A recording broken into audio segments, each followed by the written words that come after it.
Et parlez-nous maintenant des villes invisibles. Ma culture artistique est un mélange. En fait, il y a beaucoup de choses qui s'y frottent.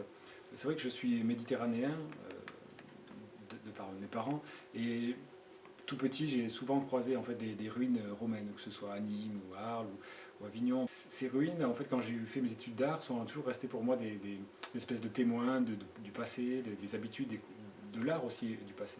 Et cette culture, donc, est venue se mélanger à la culture chinoise. En fait, j'ai découvert la culture chinoise pendant mes études par le biais d'un ami qui était très intéressé. Et j'ai beaucoup étudié donc, la poésie, la calligraphie ou la peinture chinoise.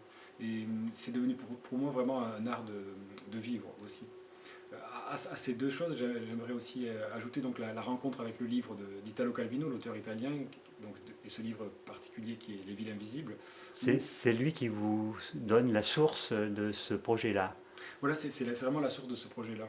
C'est parce que dans ce livre, il y a une centaine de villes imaginaires décrites par l'explorateur Marco Polo, l'italien, qui travaille pour la cour donc de l'empereur Kublai Khan de Chine à l'époque. Et l'empereur ne peut plus voir Tout son empire. voilà, tout son empire, exactement, toutes ces villes. Donc Marco Polo commence à lui raconter les villes qu'il connaît, puis il comprend et il finit par inventer des villes. Et ces villes sont personnifiées, elles portent toujours le nom d'une femme, et chaque ville est une espèce de ville utopique qui ne peut pas exister, mais qui représente elle-même une idée. Donc c'est une source inépuisable finalement d'imaginaire. Au niveau architecture, vous êtes inspiré aussi d'architecture existante, mais aussi d'architecture imaginaire. Oui, voilà, c'est un mélange entre l'architecture historique, l'architecture archétypale, finalement celle qui fait le style peut-être d'une époque ou d'un lieu, et puis des architectures plus fantasmées qui seraient plutôt de l'ordre du rêve. Voilà. Donc on pourrait associer ça finalement, ce qui m'inspire aussi, c'est toutes ces architectures d'arrière-plan qu'on peut trouver dans la peinture de la Renaissance italienne, où on voit des villes comme ça perchées un peu dans le lointain.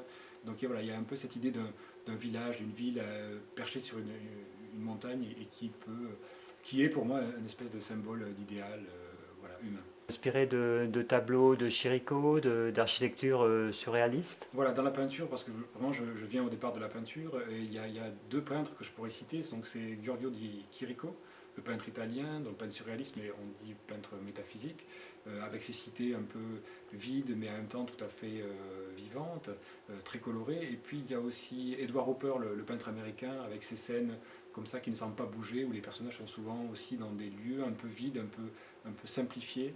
Euh, voilà, ces deux peintres sont pour moi très importants dans l'énigme qu'ils peuvent poser dans leurs tableaux. Voilà, et je voudrais aussi que mes villes invisibles puissent avant tout poser un certain mystère sur leur existence, leur matière.